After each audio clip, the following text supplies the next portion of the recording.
Mga lab, so mo din ni ang katong gi-sprayhan og zinc sulfate. So yan, so far so good. Nag-green na gyud siya mga kalabs.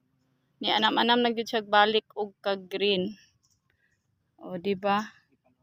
Unya karon mag-follow up si kauma og zinc na pod kay mao ra ni siya nga area mga kalabs kay mao ni siya ang ato ang seed bed. So kinahanglan i-follow up na pod aron manindot na gyud siya.